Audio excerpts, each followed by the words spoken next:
Dorado. Esta plática tiene por nombre Integrabilidad de sistemas hamiltonianos por medio de álgebras de Lie solubles de simetrías.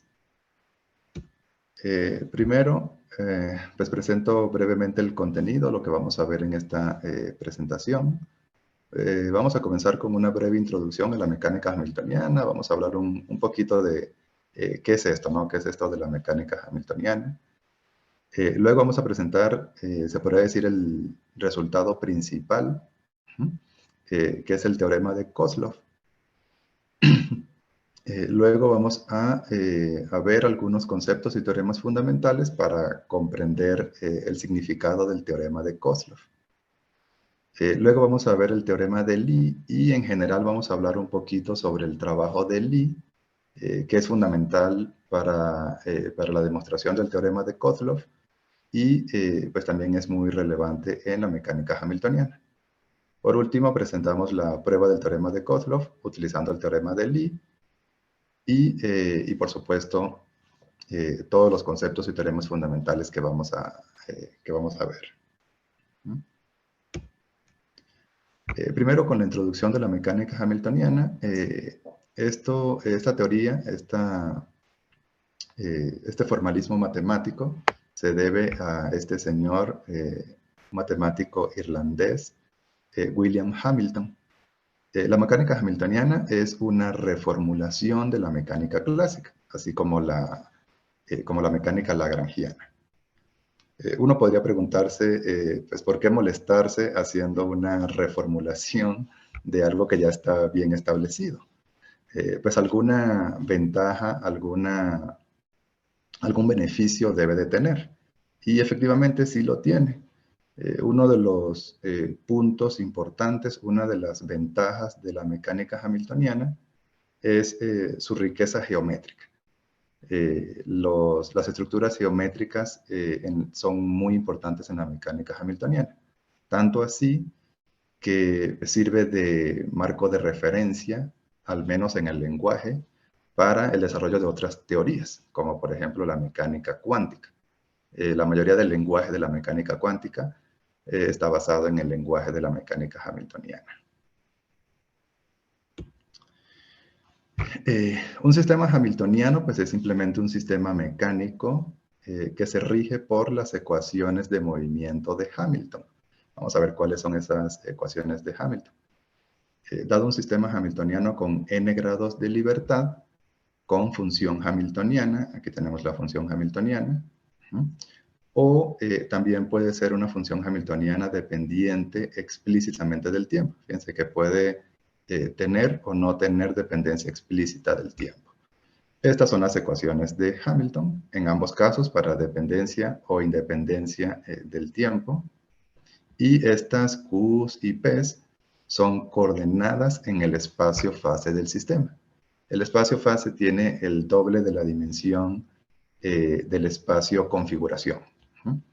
El espacio configuración pues tendría nada más coordenadas Q, que son coordenadas generalizadas de posición, y el espacio fase tiene además las coordenadas P, que son los momentos generalizados. Y bueno, tenemos acá el teorema de Kozlov, que es como el resultado principal, ¿no?, que vamos a ver en esta presentación.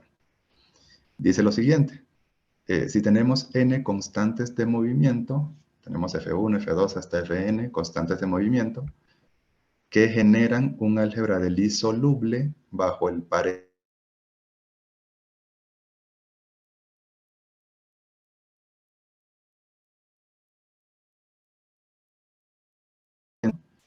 Entonces, las soluciones de las ecuaciones de Hamilton que viven en esa subvariedad de nivel, ¿okay?, se pueden encontrar por cuadraturas. Fíjense que tenemos varias palabras claves que están aquí remarcadas en negrita.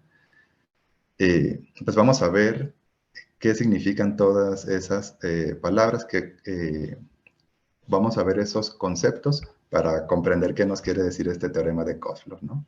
Tenemos aquí varios conceptos claves: constante de movimiento, álgebra de Lie soluble, paréntesis de Poisson, involución y cuadraturas.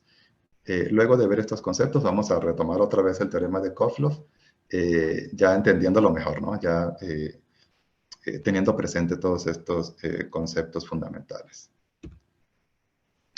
Vamos a comenzar con el concepto de constante de movimiento. Una constante de movimiento es simplemente una función en el espacio-fase que pues, puede o no depender explícitamente del tiempo, que es constante en cada solución de las ecuaciones de Hamilton. ¿Okay? En cada curva solución, esa función, las constantes de movimiento, son constantes. Más adelante vamos a ver una caracterización un poquito más matemática, ¿no? De lo que es una constante de movimiento. Porque esta definición como que no nos permite hacer un cálculo para determinar si alguna función es o no es una constante de movimiento.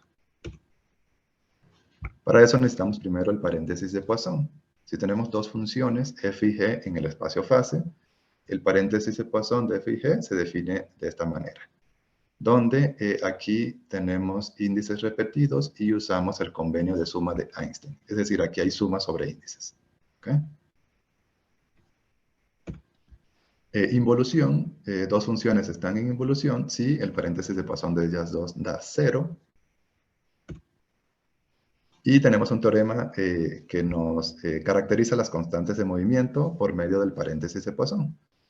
Tenemos en el caso independiente del tiempo, una función es una constante de movimiento si y solo si el paréntesis de Poisson con la hamiltoniana es 0.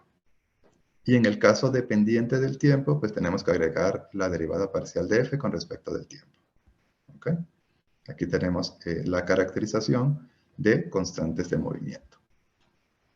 Esto sí lo podemos calcular, entonces esto sí nos sirve, digamos, para hacer el cálculo de alguna función y determinar si eso no es una constante de movimiento. Vamos con las álgebras de Lie. Un álgebra de Lie es un espacio vectorial equipado con un mapeo bilineal que cumple estas propiedades. ¿Okay? Y ahora vamos a ver lo que es un álgebra de Lie soluble. Si tenemos un álgebra de Lie, primero, se me pasó. Aquí está. Un álgebra de Lie de G es una subálgebra de Lie de un álgebra de Lie es un subespacio vectorial, ¿okay? Tal que pues es cerrado en el corchete de Lie, se llama este mapeo bilineal. Un subespacio vectorial de un álgebra de Lie se llama ideal si es cerrado también, pero esto es para cualquier elemento en el álgebra de Lie, no solamente en la subálgebra, en el subespacio vectorial. Y por último decimos que G es un álgebra de Lie soluble si existe una sucesión finita de subálgebras de Lie. Digamos que tenemos una sucesión de n subálgebras de Lie, donde n es la dimensión del álgebra de Lie, tales que forman esta cadenita, ¿no? L sub 0, pues es el álgebra de Lie nada más que tiene el 0. Su conjunto de L1, L2 hasta Ln, que viene siendo el álgebra de Lie completa. Y cada una de estas subálgebras de Lie es un ideal de la siguiente. Es decir, L1 es un ideal de L2 y L2 es un ideal de L3 y así, de codimensión 1. Esta es la definición de álgebra de Lie soluble. Es la existencia de una cadenita de subálgebras de Lie. ¿Okay? Y bueno, ahora sí ya tenemos los...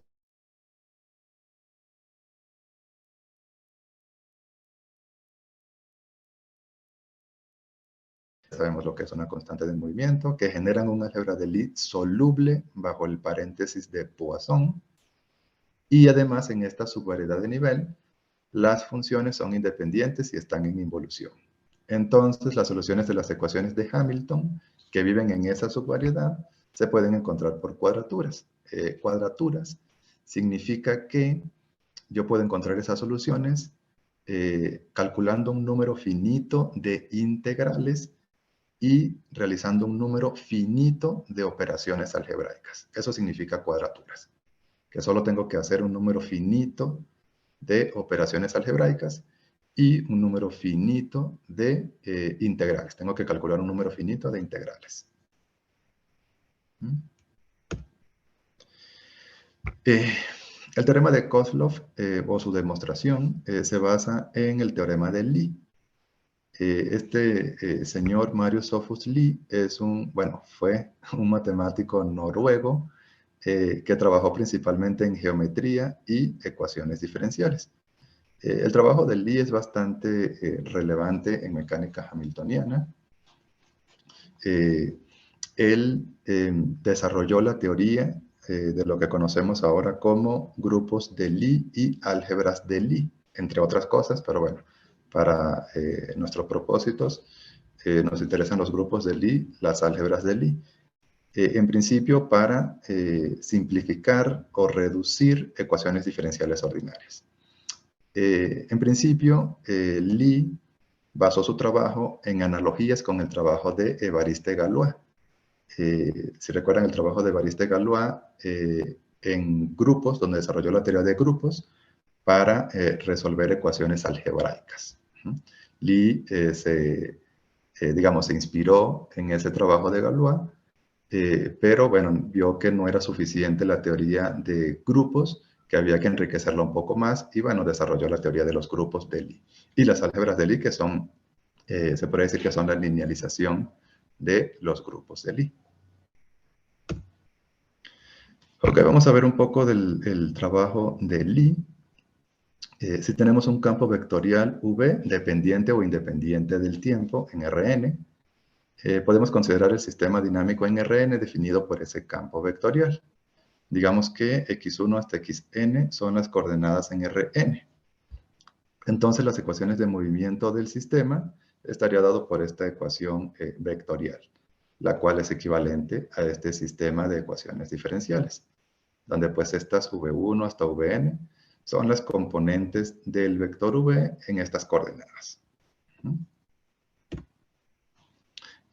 Aquí coloqué así x1 hasta xn, pero repito, pueden también tener dependencia temporal explícita. Una simetría de un campo vectorial es otro campo vectorial tal que conmuta con V. Decimos que conmuta porque su corchete de Lie o su conmutador de campos vectoriales es 0. El corchete de Lie de dos campos vectoriales es simplemente U por V menos V por U. Aquí está la definición. Entonces, una simetría de un campo vectorial es simplemente otro campo vectorial que conmuta con él. Y tenemos el teorema de Lie. Si tenemos n campos vectoriales linealmente independientes en Rn, que son simetrías de V y generan un álgebra de Lie soluble bajo el corchete de Lie, fíjense que aquí es igual álgebra de Lie soluble, pero bajo el corchete de Lie de campos vectoriales. Entonces resulta que las soluciones de esta ecuación se pueden encontrar por cuadraturas. Este es el teorema de Lie, que sirve para demostrar el teorema de Kozlov. Ok, vamos a ver rápidamente como un esbozo, ¿no?, de la demostración del teorema de Lie, porque hay algunos detalles interesantes acá en la demostración. O sea, sí enseña algo la demostración. Si tenemos, bueno, aquí era U minúscula, un campo vectorial en Rn, existen coordenadas de 1 hasta yn en Rn tales que el campo vectorial va en una sola dirección. Esto es por el teorema de rectificación. Resulta que si U es una simetría de V, entonces las funciones componentes de V, pero con respecto a estas nuevas coordenadas, no dependen de la última coordenada, de la yn. Eso se puede ver aquí en esta ecuación. Si es una simetría, quiere decir que todo esto es 0, uno hace todo el desarrollo, y entonces resulta que la derivada parcial de cada una de las componentes de V con respecto de yn es 0.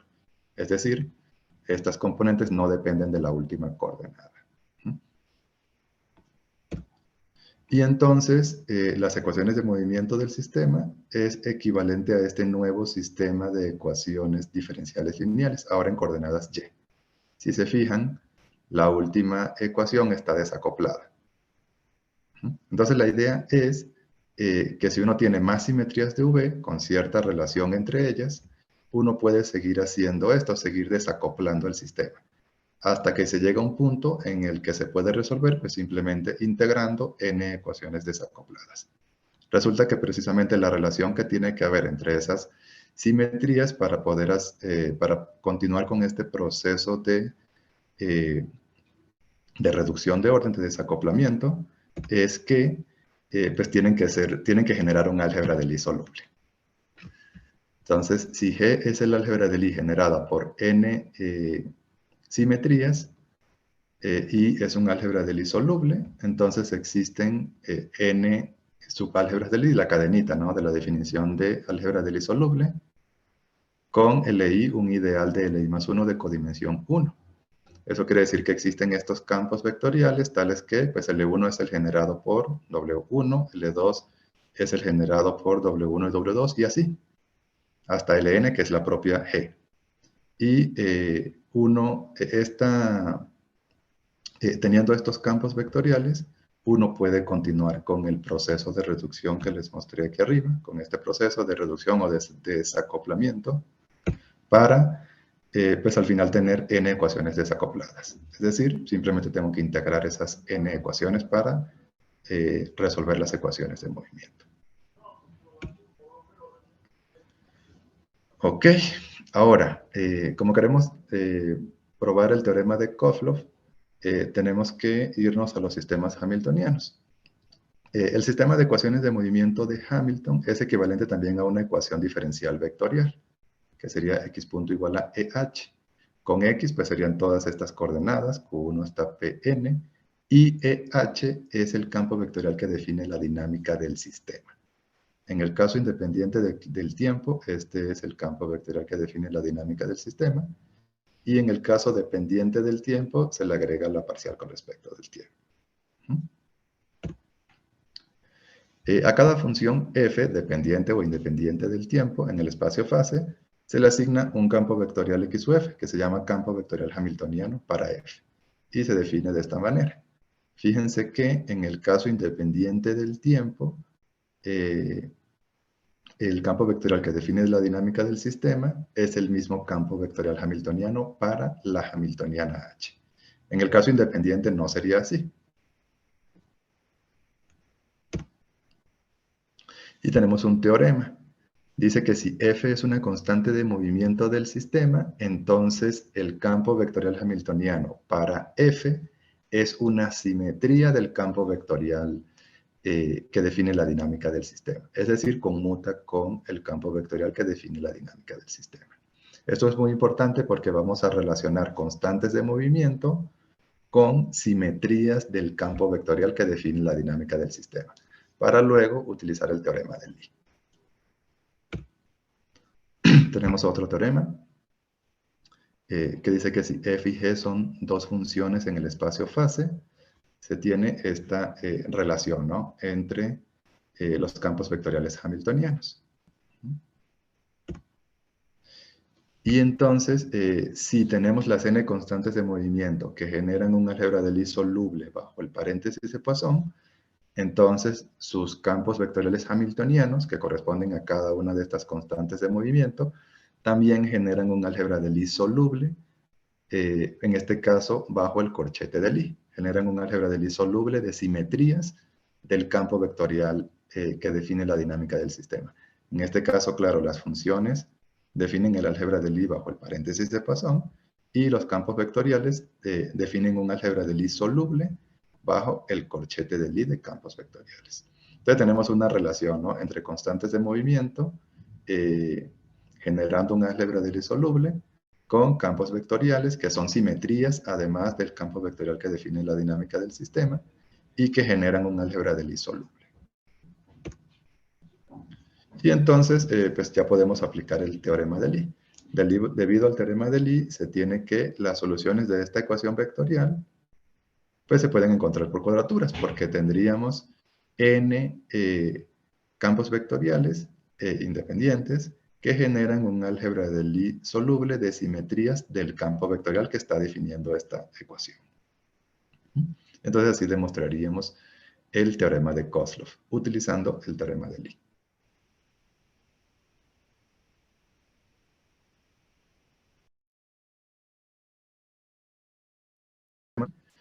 Si uno tiene n constantes de movimiento independientes y en involución,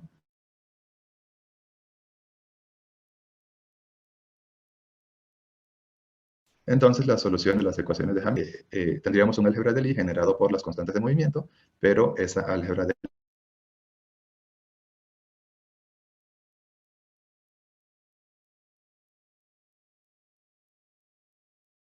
Lie es abeliana, porque pues, las funciones están mutativas, que también es un álgebra de Lie. Se suele utilizar mayormente el teorema de Lie, ¿no? Cuando uno quiere ver si un sistema es o no es integrable, pues uno busca constantes de movimiento que generan un álgebra de Lie abeliana, porque pues, puede ser un poquito complicado buscar constantes de movimiento que generen un álgebra de Lie soluble. Es más fácil que simplemente esté en involución y ya. Y precisamente aquí tengo algunos ejemplos de sistemas integrables. Por ejemplo, el oscilador armónico en dos dimensiones.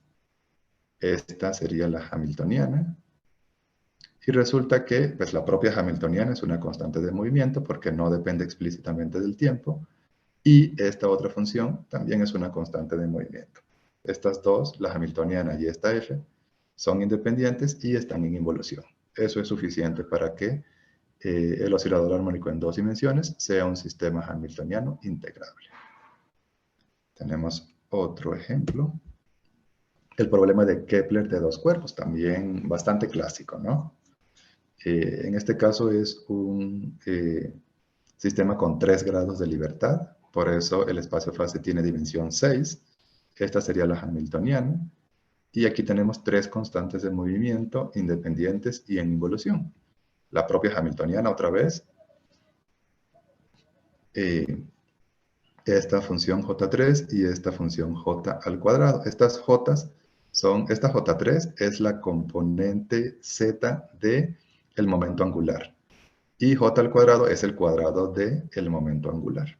Resulta que estas 3 funciones son constantes de movimiento independientes y están en involución, lo que es suficiente para que el sistema sea integrable. Para terminar, nada más para comentar, rápidamente coloqué otra empleabilidad del trabajo de Lie. No solamente las álgebras de Lie son relevantes en mecánica hamiltoniana, también los grupos de Lie. De hecho, tenemos este teorema bastante importante, el teorema de reducción de Marsden y Weinstein. Nos dice que la existencia de un grupo de Lie de simetrías de un sistema hamiltoniano, un grupo de Lie de simetrías de un sistema hamiltoniano, es un grupo de Lie que actúa sobre el sistema hamiltoniano y preserva la estructura geométrica del sistema. Si uno tiene eso, si uno tiene un grupo de Lie actuando sobre un sistema hamiltoniano, preservando la estructura geométrica del sistema, entonces uno puede reducir la dinámica del sistema a un sistema hamiltoniano con menos grados de libertad. Pues todos sabemos que cuando uno tiene simetrías en un problema mecánico, pues eso simplifica un poco las cosas, ¿no? En este caso, si uno tiene un grupo de Lie de simetrías, eso permite reducir la dinámica del sistema a un sistema hamiltoniano con menos grados de libertad. Es decir, tendríamos que resolver ecuaciones de Hamilton con menos variables, ¿no? Y bueno, aquí están las referencias. Esto sería toda la presentación. No sé si me fui muy rápido o estuvo bien así. No, muchas gracias, Rafael. No, la verdad es que estuvo bastante claro. Lo tocaste temas muy interesantes que están presentes ahí, pero que muchas veces no los vemos en detalle. Entonces, antes de hacer yo preguntas, no sé el público si tiene alguna duda, algún comentario que hacerle a Rafael. Tenemos bastante tiempo, así que adelante. Solamente destapen su micrófono y hacen la pregunta. Gracias, profesor. Yo tengo una pregunta. Sí, adelante.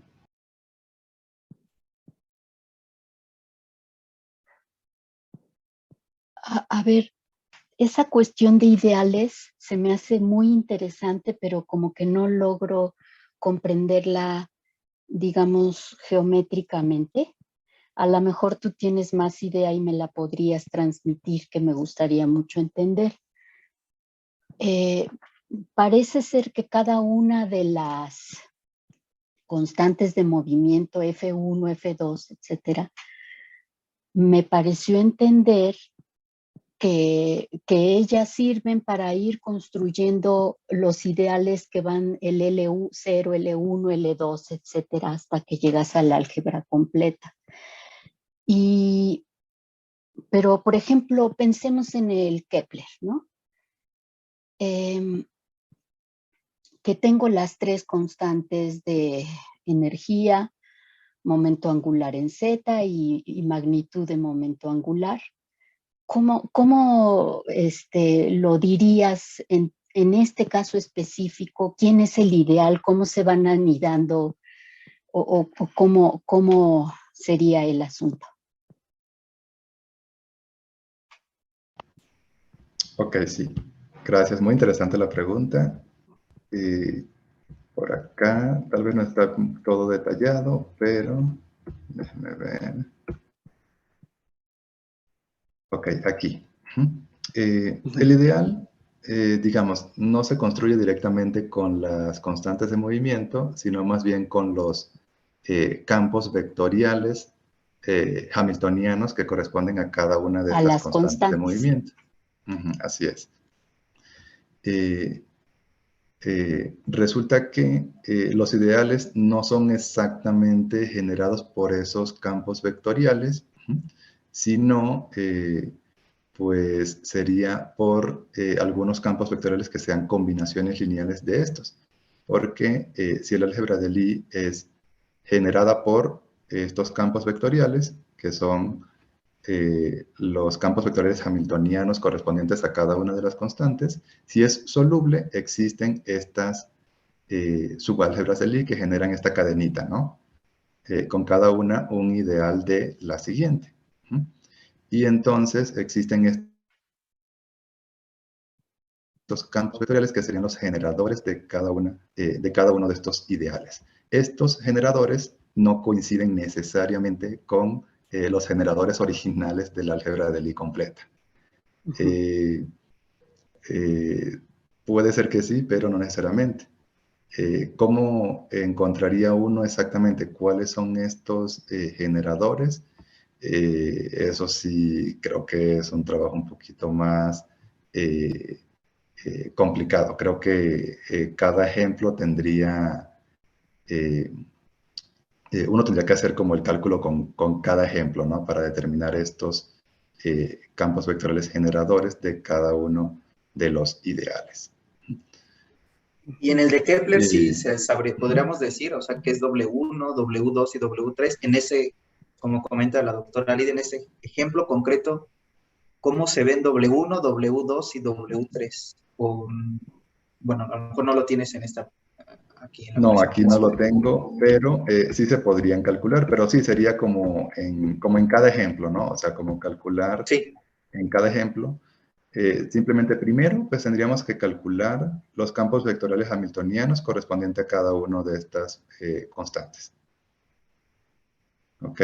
Luego, en este caso, el álgebra de Lie va a ser abeliana, conmutativa, porque estas constantes están en involución.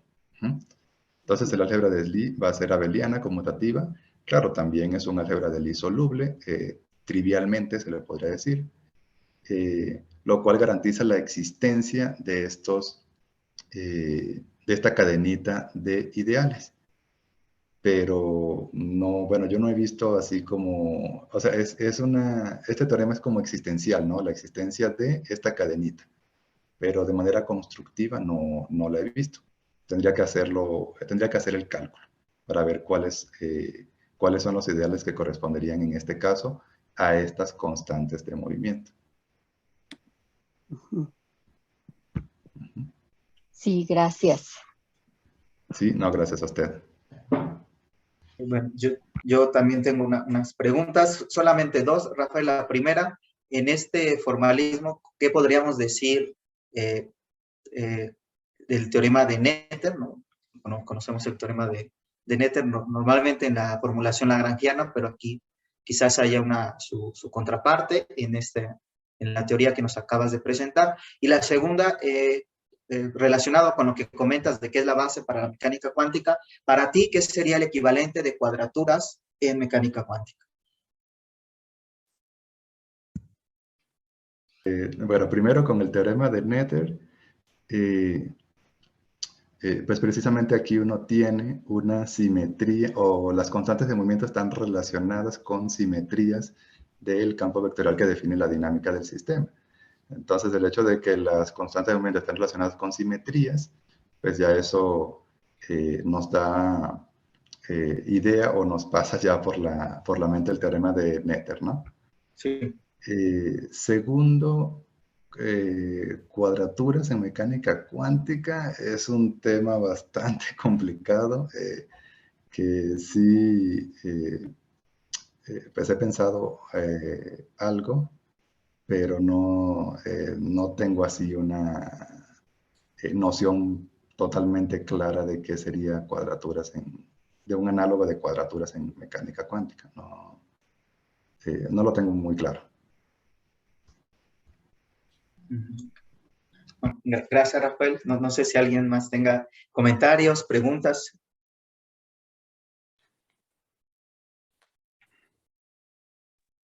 Bueno, yo voy a seguir preguntando. Sí, adelante, Aprovechando que tu explicación es muy clara, te felicito, Rafael. Estuvo muy bonita tu presentación. Gracias, muchas gracias. Como que normalmente lo que hacemos es cuando tenemos un sistema que ya es integrable porque sabemos que tiene las constantes de movimiento en involución, como que la forma de resolverlo, ahora sí que a cuadraturas, quiere decir ir separando, hacer la separabilidad de ir resolviendo una por una, utilizando que son constantes y meterla como constante, por ejemplo, el que tú quieras, el oscilador, el Kepler, cualquiera de los integrables. Lo que vamos haciendo es como que de alguna manera empezar con la más grande, que suele ser la energía, bueno, esa es más bien la última, ¿no? Pero empiezas, por ejemplo, con momento angular, con el LZ, digamos, ¿no? Y ya la pones constante y vas como que subiendo hasta que llegas, como dices, vas como si fueras reduciendo el problema, creo que va justo por ahí, y lo vas reduciendo hasta que llegas a uno de 1 grado de libertad, que suele ser la última variable que separas y donde usas ya la energía. Normalmente, por ejemplo, en el oscilador o en el Kepler. Esta cuestión de ir como reduciendo y llegar hasta la última de las constantes, no es como que geométricamente irte parando en la intersección de todas estas constantes de movimiento que te van definiendo cada una de esa constante como una superficie, y luego vas metiendo la otra y como que te intersectas con ella y ahora esta, de manera que al final te quedas como que en una curvita, ¿no? Me da impresión que esa es la idea geométrica que hay detrás de toda esta reducción que se hace.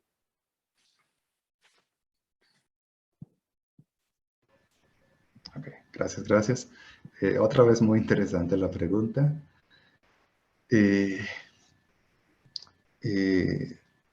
Déjeme pensar un poco, pero efectivamente se hace la intersección de todas estas constantes de movimiento, que es la subvariedad de nivel, ¿no? La subvariedad de nivel, definida por todas estas constantes de movimiento, es al final donde estamos resolviendo las ecuaciones de movimiento, que sería un espacio de dimensión n.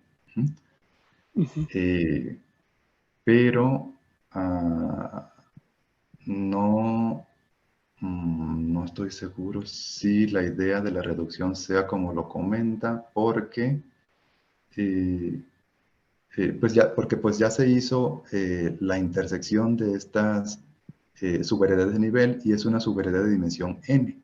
Ya no se puede, ya no tendría menos dimensión a no ser que uno tenga más constantes.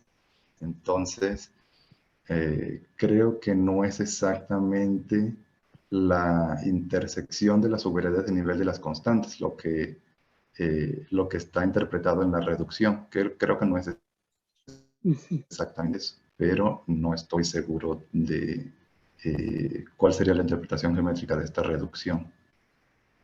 Porque como le comento, ya se está haciendo, ya se está tomando la subvariedad de nivel de todas estas constantes y lo que se obtiene es una subvariedad de dimensión n, que es precisamente donde se resuelven las constantes de movimiento.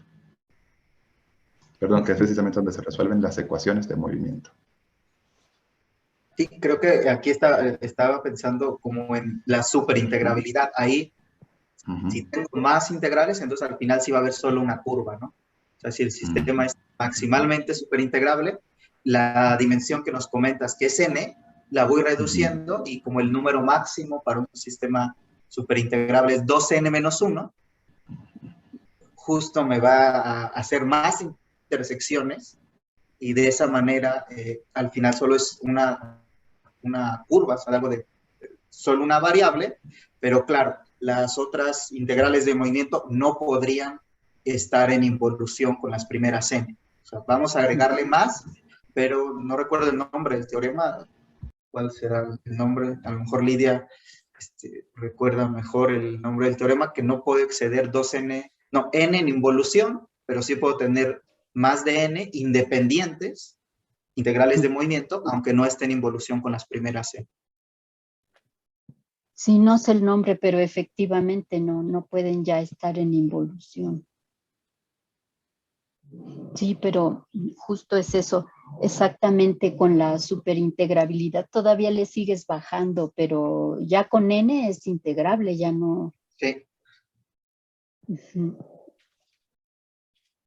Ok, pues muchas gracias. Gracias a usted.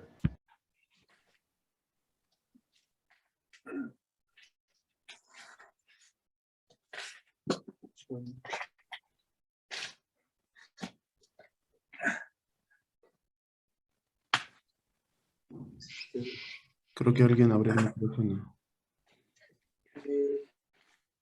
Creo que sí, pero no. Aula CBI 215.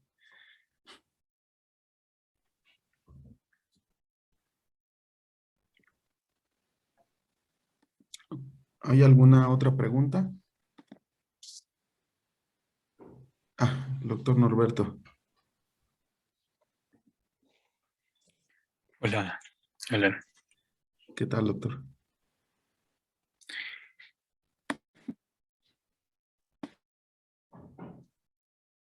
Ok.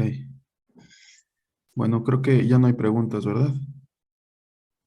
Bueno, no creo que no hay preguntas, entonces, bueno, pues, en realidad, pues sí hay muchos temas que podremos aquí discutir con Rafael: separación de variables, integrales de orden superior, superintegrabilidad, espacios curvos, mucho, y la relación con cuántica, ¿no? Que es la que tengo entendido Rafael está ahorita iniciando estudios en esa área. Pues, sin embargo, ahorita por el tiempo, pues vamos a agradecerle nuevamente a Rafael, esperar que pronto regrese para platicarnos más sobre estos temas y, pues, sobre todo también a los asistentes, ¿no? Su participación. Entonces, sí. creo que sería... Nada más finalizamos con la constancia. Te Por presento. favor, sí. Aquí está, bueno, el Departamento de Física a través del área de Mecánica te otorga la constancia, la presente constancia al doctor Rafael Azuaje Hidalgo por habernos impartido la plática Integrabilidad de Sistemas Hamiltonianos por medio de álgebras de Lie solubles de simetrías. Esta constancia, Rafael, te la haremos llegar por correo electrónico y te agradecemos nuevamente la participación en nuestro seminario. Gracias.